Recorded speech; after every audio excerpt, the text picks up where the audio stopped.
Raider Nation, the Christian Wilkins era in Las Vegas is officially over, and with that, the defensive line has been thrown into a whirlwind of uncertainty, speculation, and let's be honest, pressure. Nobody saw it coming this soon. At least not like this, when the Raiders made the move to part ways with Wilkins. It didn't just leave a statistical hole in the middle of that defensive front.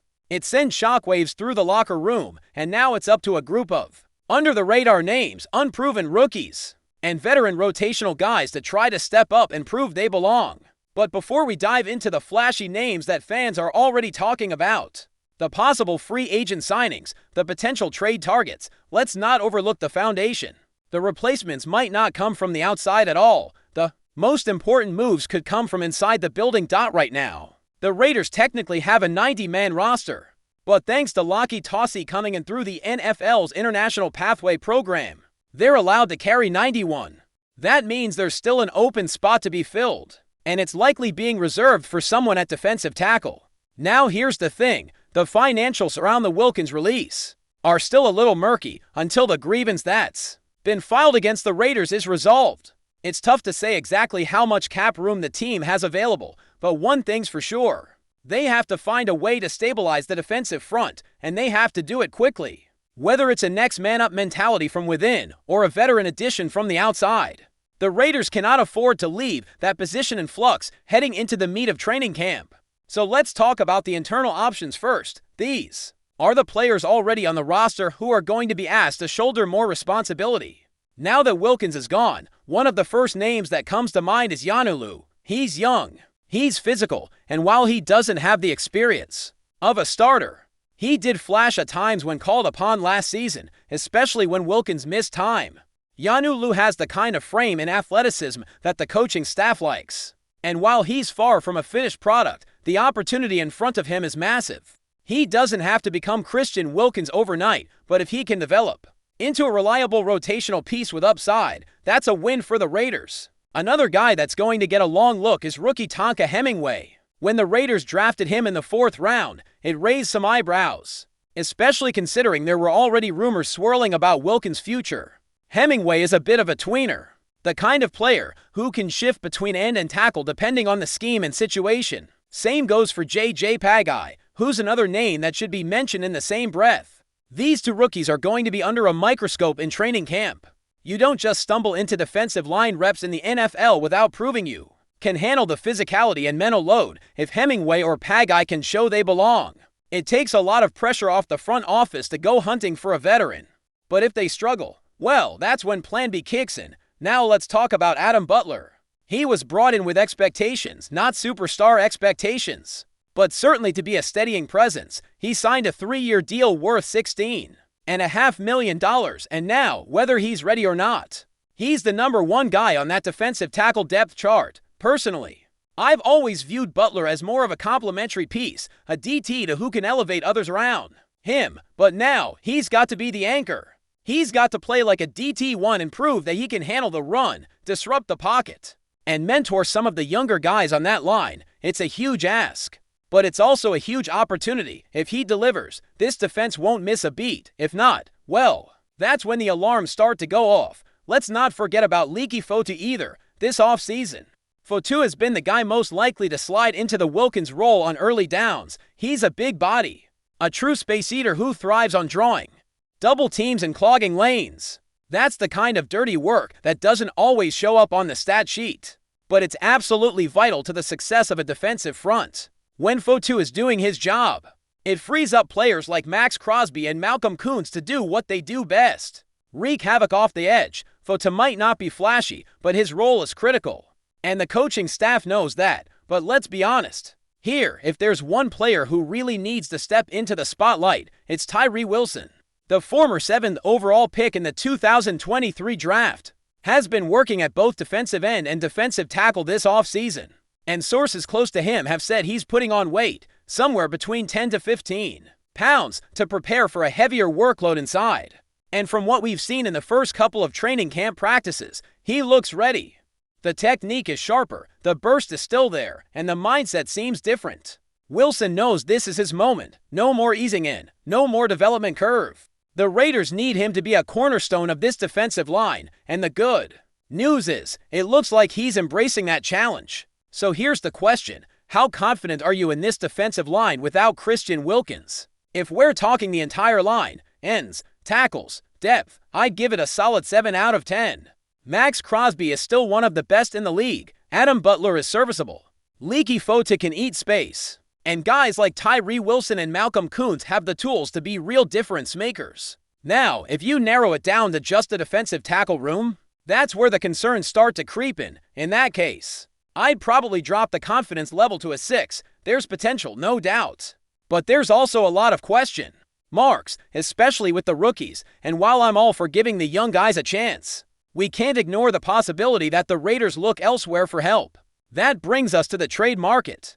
If the front office decides that internal development isn't enough, there are a few names out there that could make sense, but let's be clear. Don't expect a blockbuster. Trey Hendrickson, Micah Parsons, those are dream targets, not realistic ones. The price tag, both financially and in terms of draft capital, would be way too high. The Raiders are going to be looking for value, guys who can contribute right away, without wrecking the cap situation. First name that comes to mind is John Jenkins. He's got familiarity with the Raiders. He's played under Rob Leonard and Patrick Graham, and his price tag wouldn't break the bank. A 7th-round pick might get the job done. He's currently with the Ravens, and while he's happy there, I've spoken to people close to him who say he wouldn't mind a return to Vegas. He played well during his time with the Raiders, and the relationships he built with the coaching staff and players make this one of the more logical trade options. Another name that could be worth monitoring is Andrew Billings. He had a stint with the Raiders back in 2022, and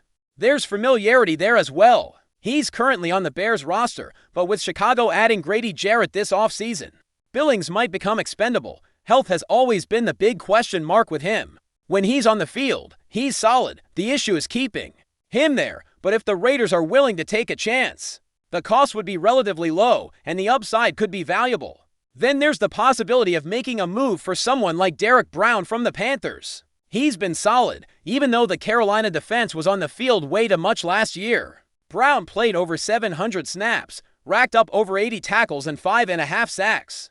His overall grade might not jump off the page, but you've got to take into account the context. Carolina struggled across the board, and Brown still managed to produce. If he hits the trade block, that's a call the Raiders should absolutely make. Now, if you're looking for a veteran with serious production under his belt, David Onyemata might fit the bill. He's 32, but still effective. Atlanta could move on from him to save over $10 million in cap space, and for the Raiders, acquiring him would come with a $10 million price tag, but also with leadership, experience, and production. Last season, Onyemata put up a 66 grade, played nearly 600 snaps, and showed he can still play both the run and the pass at a high level. Defensive tackle is one of those positions where age isn't necessarily a deal breaker, and Onyemata has proven that. There's also John Franklin Myers, currently with the Broncos. Now, I get it. Trades between AFC West rivals are rare, but not impossible.